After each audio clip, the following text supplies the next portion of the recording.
Jërëjëf Sëñ Touba. Jarama Mam Cheikh Ibra Fall. I'm watching Echo from Touba with Seng Fallou Gay. I'm Mam Jaraba from Frankfurt, Germany. Thank you. Keep watching. Le programme suivant sera en anglais. الناس كالذي بالكاب والنون ما شاء يفعل من بعد ومكنون الناس كالذي بالكاف والنون ما شاء يفعل من بعد ومكنون. Le programme suivant sera en anglais. الناس كالذي بالكاف والنون ما شاء بسم يفعل. الله الرحمن الرحيم وصلى الله على سيدنا محمد وعلى آله وصحبه وسلم تسليما. سدد لساني نوير جناني سفي أماني وزد براي. Welcome viewers, brothers and sisters to this new program of Echo from Touba, broadcasting live from the studios of Lampfal TV right here in Dakar City, a little bit far away from Touba, but in Senegal.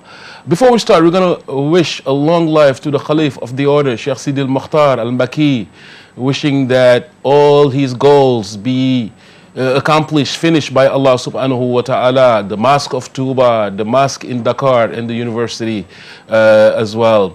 But also saying hi and my ziyarah to my Sheikh Murtada ibn Sheikh Abdul Ahad Mbaki, but also to a Sheikh and a friend of mine, Sheikh Mustafa ibn Sheikh Modou Fatih Khari Mbaki, Sëñ Abdoulaye Kamara, the Sheikh of Serigne Saliou, but also all my friends watching right now who actually appreciate this particular show, Echo from Touba, right here in Senegal, but also abroad, in America, in Germany. Mam Jara Mboch, we're saying hi to her and all her colleagues or friends in Germany as well.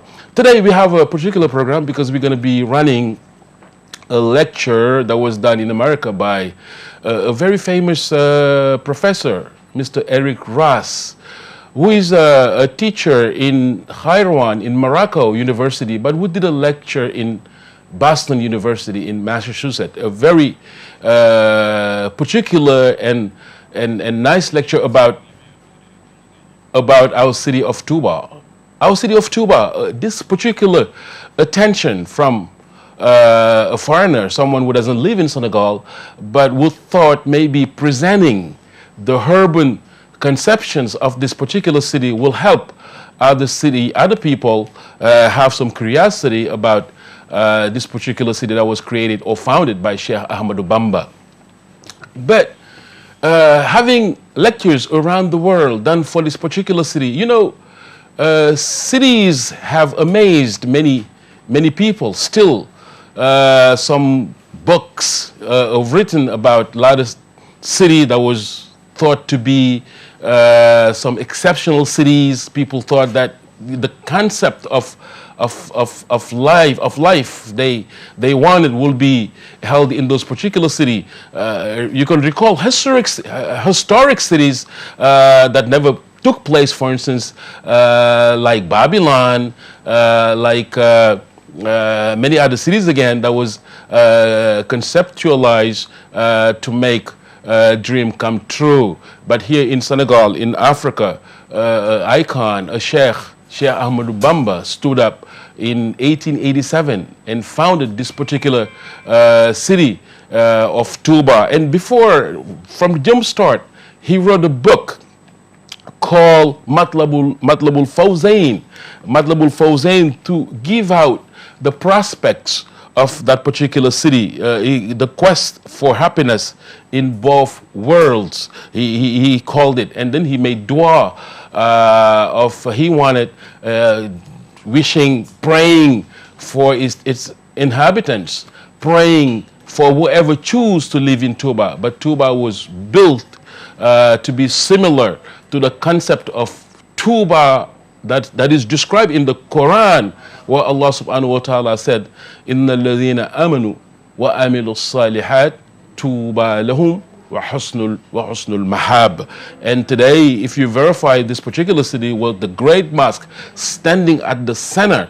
But if you will listen to the lecture soon, you're going to see Eric Ross presenting the concept behind the creation of the city, which means you have Touba as one city, like a tree, and the trunk being the center where the mosque is residing, but also the branches representing the neighborhoods around the center, like Daru Khudus, Daru Tanzil, Jannatul Mahwa, Jannatul Firdaus, and many other cities in that particular area. I think we're going to have the chance to listen to Eric Ross. Like I said, there's a lot of people who idealize about cities like that. For instance, the monks of Tibet has similarity. I remember there was one Magal of Touba. That's the big celebration we have here in the city of Touba. Sheikh Mustafa Ibn Sarin Salih Mbake did put attention on that particular similarity between Touba and Tibet and Touba. And also in Tibet, you have, in Touba, you have the Caliph over there. In Tibet also, they have the Dalai Lama, which means the big sheikh, the Dalai Lama. And they have Dar es Salaam in Tibet. And we have also Darus Salam in Touba area. So that means Touba always had particular attention here in Senegal, but also throughout the world. And Cheikh Ahmadou Bamba wanted Touba to be a city of knowledge. He said it himself in many Hasidas, make my city a big city of knowledge where knowledge will pour in, but also people will come for the quest of the agreement of Allah subhanahu wa ta'ala. Now it's no wonder we cannot understand how come a huge heritage like the one of Sheikh Al-Khadim, the one of Touba, is not yet taught in our universities here in Senegal. And hopefully it's going to be done soon, because the University of Touba is being built right now at the vicinity of the center, and it's been given to Serigne Amdi Khadifal, son of Sharif Hassan Fall, son of Mam Sheikh Ibrahim Fall. We did the first they started just 2 weeks or 3 weeks ago.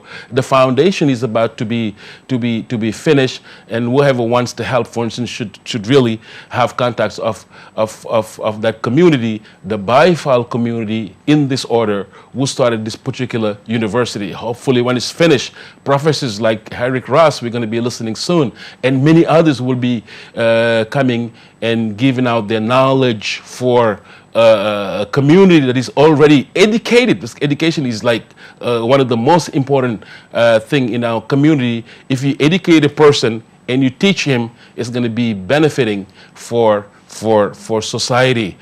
So we're not going to be losing any more time. We're going to talk to the control room and Sheikh Anta to let the video on with Eric Ross giving lecture at the University of Boston, Massachusetts. It's going to be 22 minutes, not too long ago.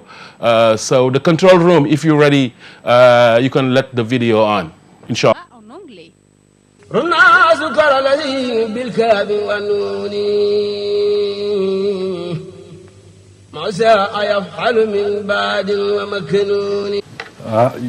I have to play around with this because I didn't do a PowerPoint presentation. I just mounted it on slides, or so I thought. So I'll have to do the slide show manually as we go. I'll present today my work on the city of Touba in Senegal. Probably no one here has ever heard of that city, and that's too bad. That'll change today. My point is, this is very present. It's a very new city. It didn't exist as a city until about 1960 something. Today it's Senegal's second largest city with about 700,000 inhabitants. It's also an autonomous city, meaning it was built and it continues to be run outside of the usual state structures. It was built by a Sufi order, and it continues to be run by the spiritual religious authority and its structures within that order. It has recourse to state agencies on a case-by-case or need-based basis, but the state and its agencies don't have authority over the site.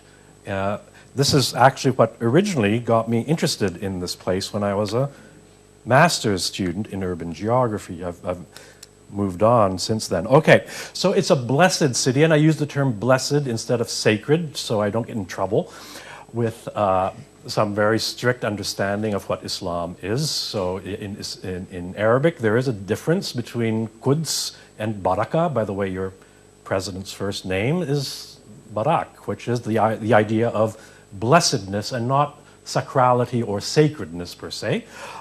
It's blessed by God according to the members of the Muridiyya or the Murid Sufi order, and it is central to that order's mission as it sees its own mission, which is both spiritual and social, and it's central to that order's identity. So Touba as a term, the image of the Great Mosque, and especially its central minaret, is used almost, well, not almost, it is used as a label. It identifies the Muridiyya within Senegal and increasingly abroad, because we have Murid disciples now, for example, across the United States, including, I'm sure, right here, well, in Boston, okay? It's a very young city, Touba. It was founded in 1887 in a moment of mystic illumination by a Sufi master by the name of Sheikh Amadou Bamba Mbake. It only began to grow as a city after 1963, which is when the Great Mosque was completed. Until the Great Mosque was completed, virtually nothing else was built there, certainly nothing out of concrete or any permanent material. My point this afternoon is that Touba's urban configuration, its design, is integral to its spiritual and symbolic function. The design uses two important devices, the qutub, or the pole or axis, that was mentioned this morning, and the khatim, or the seal, equivalent to a mandala. And I use the term khatim in preference to the mandala because khatim, the Arabic term, is what is actually used in North Africa and West Africa to discuss this kind of design device. And it's very much like a mandala in that it conjoins elements of circle and square, and it's used, as we'll see, in all kinds of circumstances, including architecturally. Each of these design devices, in its own way, ensures the link between the physical city in the material world and the ultimate reality of things in the spiritual realm. Each grounds the microcosm of quotidian urban life in the macrocosm of God's plan. The link between life in the material world and higher spiritual realms is understood within the Neoplatonic emanationist conception of a multidimensional universe, which had been very well developed by seminal Sufi theosophists such as Suhrawardi and Ibn Arabi. This presentation will explore the process through which the city of Touba has been built. The history of Touba's urbanization will be analyzed in two successive moments, if you like: the era of the city's foundation by Sheikh Amadou Bamba, and the era of its construction by his community after his death, meaning it's a collective endeavor of the entire Murid Sufi order. And that moment, by the way, continues today. This is by no means a finished city. So the guidelines I received when I was preparing this presentation asked that we look a bit at the motivations of the founder and the builder. So we'll start with Sheikh Amadou Bamba himself. His motivations were familiar to, if you know Sufism. His prime motivation, of course, was to grow closer to God, which is what Sufis do. In order to do that, he had to isolate himself from worldly concerns. Early in this career, that meant isolating himself from princes. After French colonization in the 1880s, it meant isolating himself from French colonization. And he chose this semi-wilderness to do that in, where the city now stands. Third motivation was to educate his disciples. And this included the necessity of what he termed khidma. And khidma, I found this morning, is very close to the concept of uses that was presented by Kristen. Khidma is service, and it's service to God first, service to your spiritual master, but especially service to your community. To be a full member of the Murid Sufi order, you need to contribute on all three counts. And khidma, or service, plays an important role in what Murids do, including in this city. Another motivation he had was to set society on the straight path of Islam. Okay, not so unusual for a Sufi master. And specifically to facilitate access to paradise in the hereafter for his followers. So there's a rich literature he produced, much of it relating to access to paradise. Sheikh Ahmadou Bamba's activities in establishing Touba as a blessed place include the following. First of all, his acts of spiritual retreat in the wilderness. So I'm going to try to do this one slide at a time. Here we go. So I mapped his spiritual retreats. This area you're looking at now, unfortunately not so clearly, it's all literally a wilderness. It was uncultivated land, what in Senegal they call a forest, though we wouldn't recognize it as a forest from our northeastern United States perspective. So it's, rather grasslands with trees, put it that way. And he chose this area to isolate himself so that he could devote himself to God. And his khalwas, his isolated retreats, then developed as important neighborhoods of the city today. One of his retreats was the central one. You can make it out here, okay? Which is the center of Touba today, where that mosque now stands that we saw at the very beginning. So this is a painting that was done by a Murid artist in 1997. It since has been reproduced widely. It illustrates a key moment in Ahmadou Bamba's spiritual career. Condemned to exile by the French colonizers, he's sent to Gabon, where the French hope he'll die of some terrible fever. On the way to Gabon, this is 1895, the French captain of his ship refuses him permission to pray on board. He says, fine, and he throws his prayer rug onto the ocean and prays on the ocean instead. And while he's doing this, the archangel Gabriel comes to him in his prayer and shows him this vision of what God has promised him in exchange for his devotion to the point of being exiled. And God promises this indestructible edifice, which will be his legacy in the material world, and you see it here in this illustration.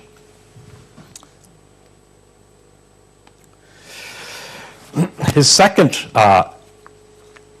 range of activities were his written works, his oeuvre, if you like, his qasidas. Touba and a number of other places are mentioned by name. He also wrote treatises about paradise, about the tree of paradise, and I'll get back to that. It was mentioned earlier this morning as well, the idea of an axis mundi taking the characteristics of a tree. This is certainly the case in Touba, as we'll see. Thirdly, the instructions, often secret, that he gave to his closest disciples, his brothers, and his older sons as well before his death. These are the people who inherited his mission after his death, and in pursuing various aspects of building Touba, they would consistently say that they are applying what they were requested to do by their sheikh, by their master before his death. Fourth, and I won't go so far into it today, we don't have the time, was his decision to name the places. So that the places he created, he gave them very specific names, and when you analyze these names, you find that most of them are named for one of the 99 divine names. And reciting God's divine names, these are the names by which God is referred to in the Quran, reciting these names can take various forms. It's the most common Sufi practice. It's called dhikr. It means bringing God to your memory, no matter what you're doing. Keeping God in your thoughts and remembering or bringing God into your presence, even if you're doing something, very mundane, like, tilling the soil or washing the clothes or stacking bricks or whatever. You can perform dhikr in your mind by bringing God's names. And of course, each of his names refers to some very specific attribute that he has, his power, his will, his omniscience, his mercy, etc. Okay? So Sufis have developed this. My point is, this Sufi in particular developed it through toponymy. So the people who live in this city, they don't just live in Touba. They live in any number of neighborhoods that have been named for either specific eschatological symbols mentioned in the Quran, or they've been named for one of God's attributes. A number of actual real trees played a role in this, including the place he actually had his vision in 1887 when he has a mystic vision. It occurs at a spot marked by a gigantic tree, not this one. This is a baobab that used to grow in the cemetery of Touba until it died in 2003 and collapsed. Nonetheless, the idea of the tree, Touba in Hadith, is the name of the tree of paradise. Okay?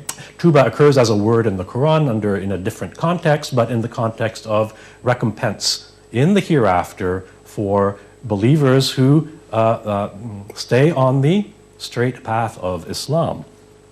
And so it's being named for the tree of paradise, but it's not the city doesn't intend to be a replication of paradise. Rather, it's the imprint of this archetype onto the earth. And we'll look at that as well when we get to the issue of the khatam.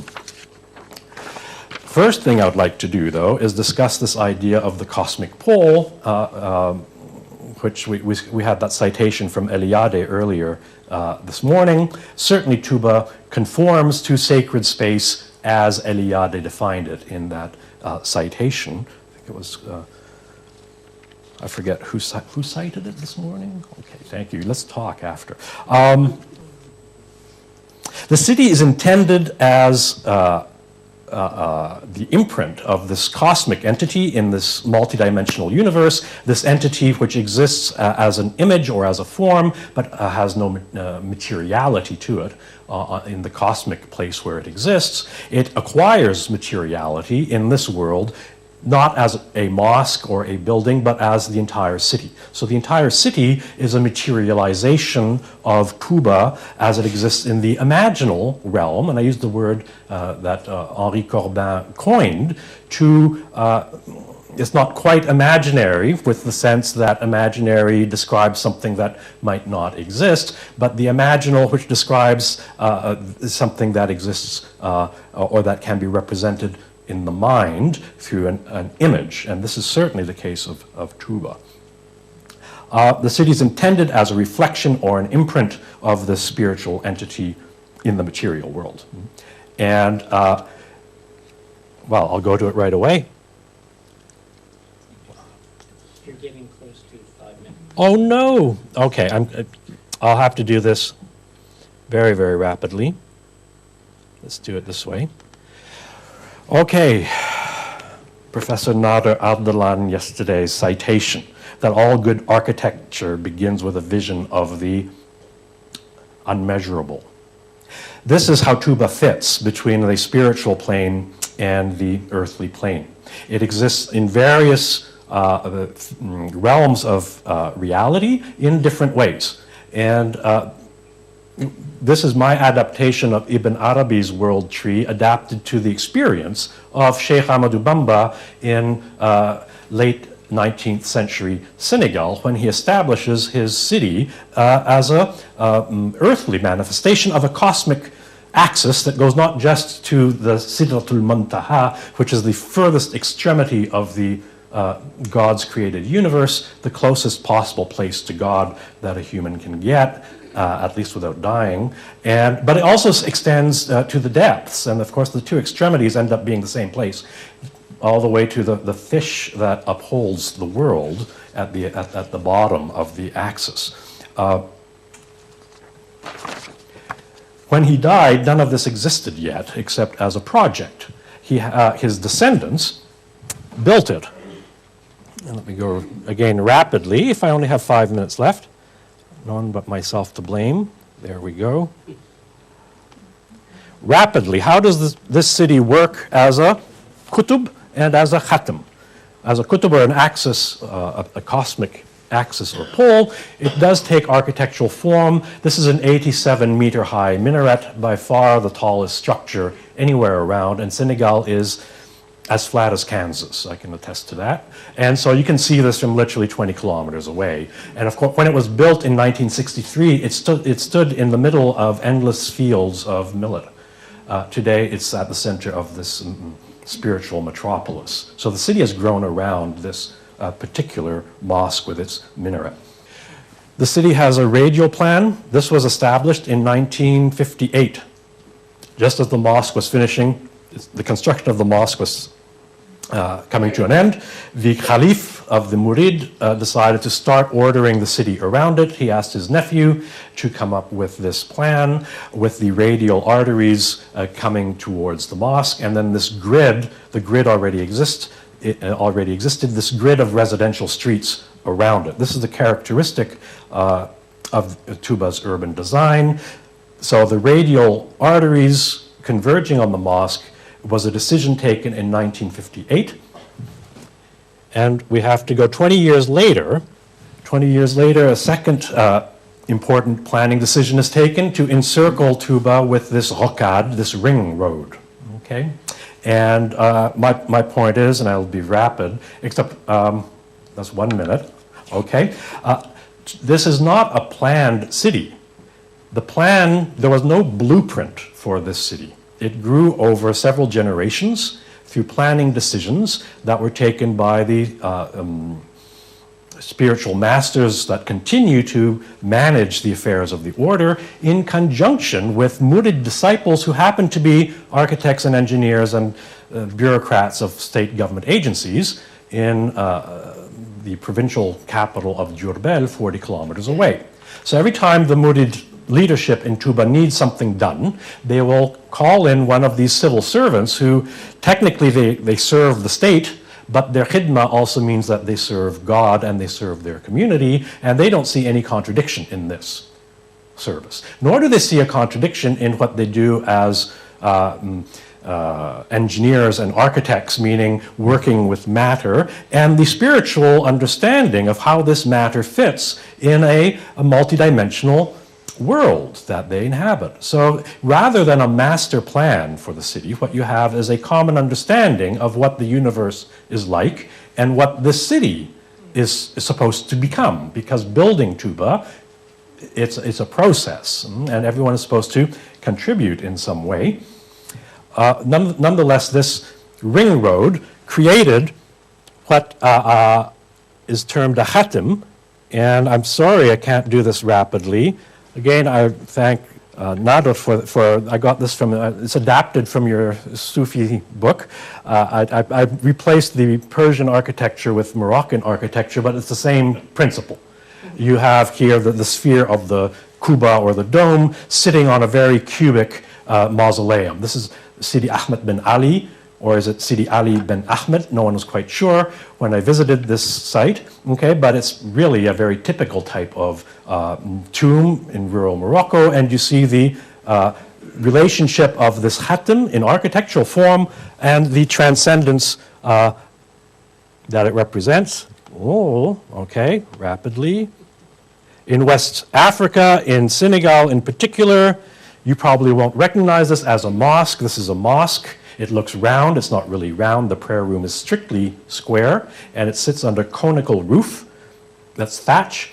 And next door is the women's mosque. They pray separately from the men, and it doesn't even have the square adobe mosque structure. It just has the conical roof. But you understand the relationship of a square and a circle in this instance. So I'd say in West Africa, the khatim or mandala takes architectural form rather often. Another Pulad mosque, this is Dingarai Mosque, a bit more developed than what we just saw, but you see the same principle. It's a conical thatch roof over a very square prayer hall. Now, in Touba's case, it's not a, what happened? Whoa, okay. In Touba's case, it's not a building, it's the entire city that is built with this principle. And my contention is when you live in a khatm, the purpose of the khatm is to bring the microcosm of everyday existence into some kind of relationship with macrocosmic realities of life. And by living in a khatm, that's in fact what the citizens of the city are being in. So they live in neighborhoods named for the names of God, and they're living in a architectural device or a design device that is used by Sufis to place individuals or specific accidents in our material world in some kind of relationship with the higher realities of existence. And I think I ran out of time, so I'll thank you very much. Alhamdulillah, hope you enjoyed it. Eric Ross live having his lecture in Touba, showing the urban design of this holy city founded by Sheikh Ahmadu Bamba in 1887. We're going to take a little break. Stay tuned. Echo from Touba.